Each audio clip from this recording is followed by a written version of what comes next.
Pisces, welcome to a twin flame union reading for January and February 2020. I got this idea from livetarot.com on Pinterest. I am going to change one of the positions, what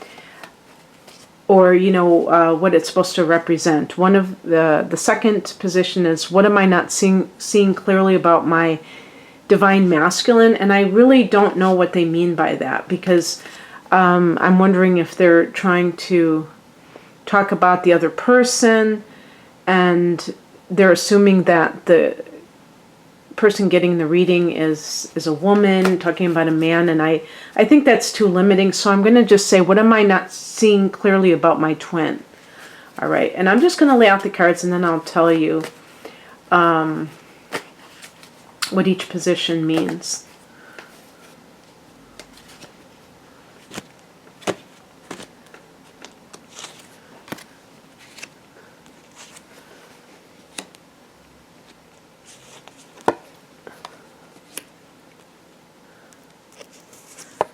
And I'm still learning about twin flames. Like, my feeling is that they are part of one soul. They're separate souls, but they were originally one.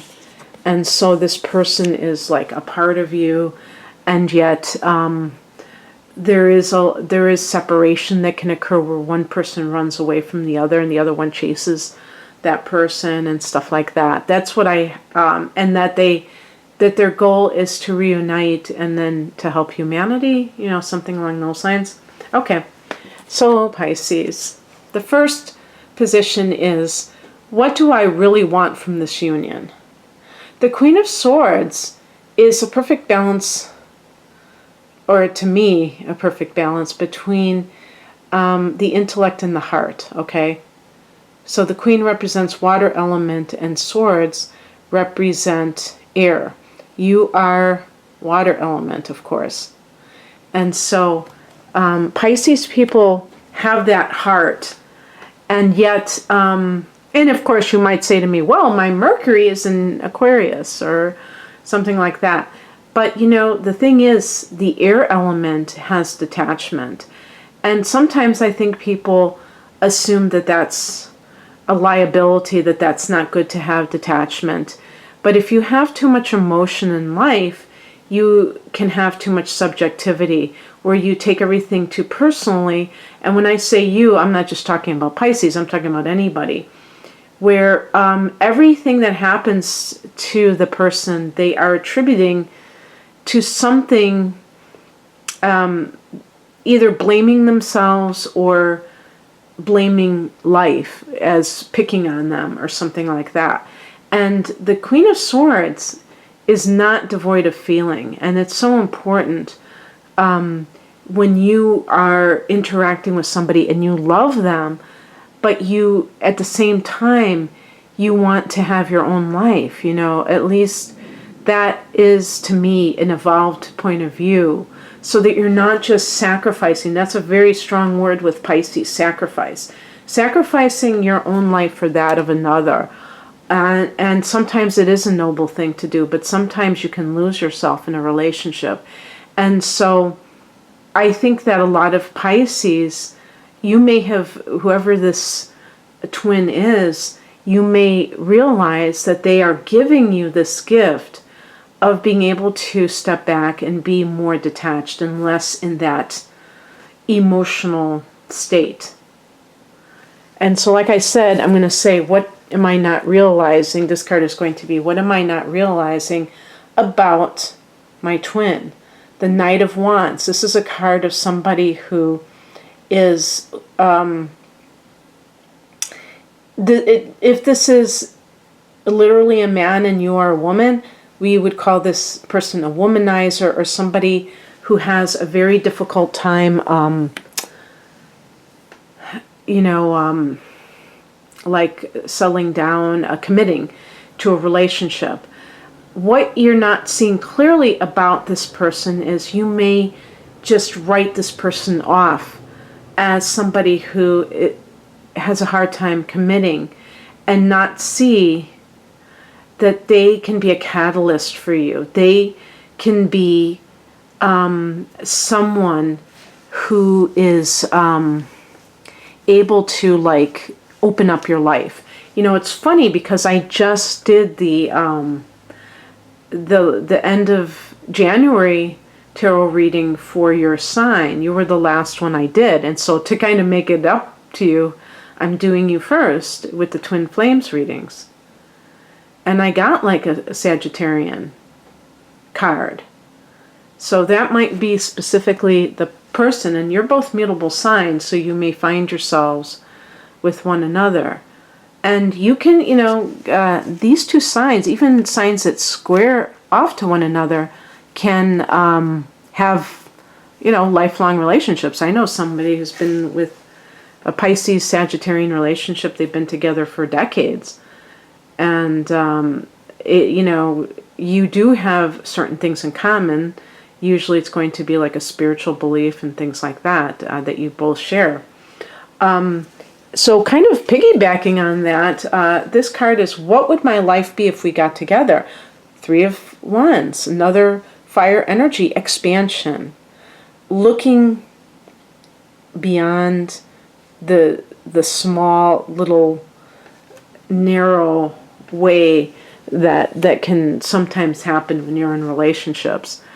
I think the twin flames relationship is meant to be that kind of catalyst where that person challenges you. The soulmate, I just was looking on Pinterest when I was looking for this reading, and they were like comparing, you know, the soulmate versus the twin flames, because I was still trying to, you know, figure that out. You know, you hear so much these terms, and sometimes you wonder, are they interchangeable? But the twin flames relationship can be, I think, more challenging because of the nature of, you know, how the two people keep coming into each other's lives and then leaving again. And certainly when I have done love readings, that has come up as a theme sometimes, and I always wonder if it is one of those kinds of relationships. But the 3 of Wands can be somebody who, if this is, you know, maybe this Knight of Wands describes that person, if they are like a fire energy and you're water, they always say that water puts out fire. And it's kind of like, that has kind of been true for me, where fire tends to be very wild, untamed, and yet expansive. And I'm a fire sign, I'm a Sag. And water can douse that enthusiasm because it tends to be more cautious, you know, really remembering situations that were a little bit risky and wanting to play it safe.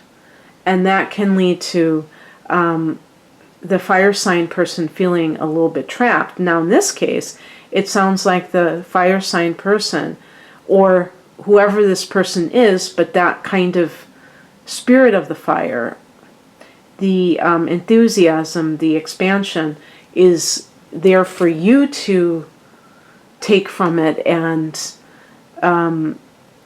be willing to open up yourself. How does he, see, they're really focusing on the man. So I'm going to say, how does he or she feel about you? If this is, I mean, I could do this as a man to a woman. I don't want to leave out people in same-sex relationships, and I don't want to leave out men watching this for a woman. So I'd like to keep it more open-ended.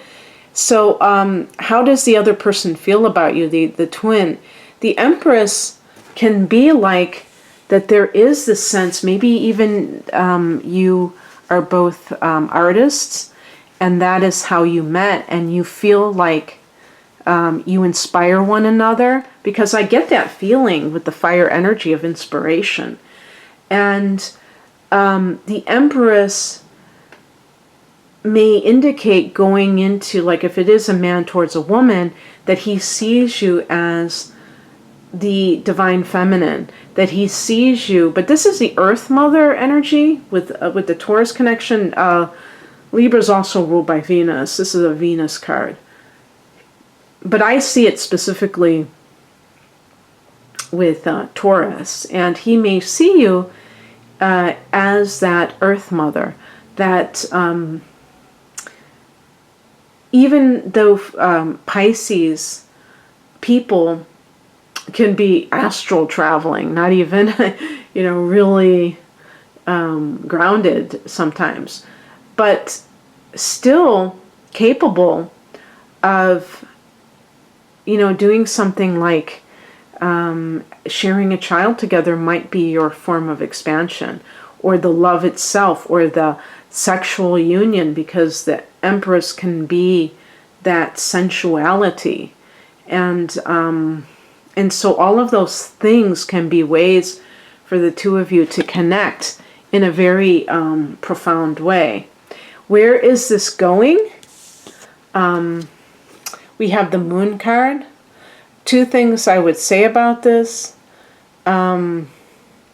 Look to the next full moon, which will be in, for a timing issue, maybe like illuminating the issue, pardon the pun.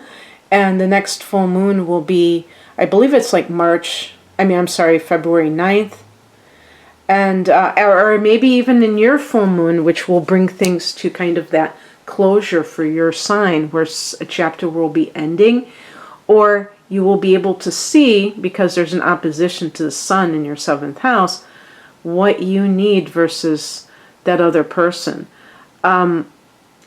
As far as what the card represents itself, it actually is connected to you, Pisces. So maybe it is the Pisces full moon that you will be able to see exactly and answer that question more than this reading. This is another card of creativity. This is a card of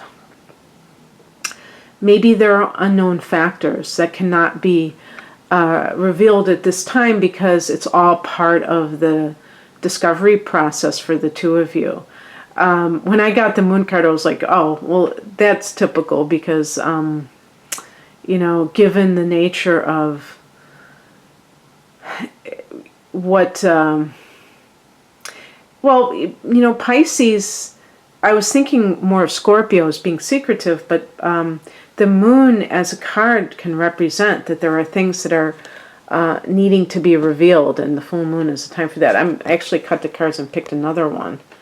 And where is this connection going? And I got the Queen of Wands. This can again be, queens can be mothers, so there's more of that energy of maybe starting a family at one point. But the wands represent, again, the yang, the masculine energy. So it could be that, because you are a feminine sign, Pisces, that you may be balancing your own masculine and feminine energy, the passive with the more active. And perhaps what's going to happen is that this other person can help you to, in the near future, can help you to expand, maybe assert yourself more, and that will grant you more confidence. And then, that relationship will really have a positive impact on you, because it will help you in many areas of life.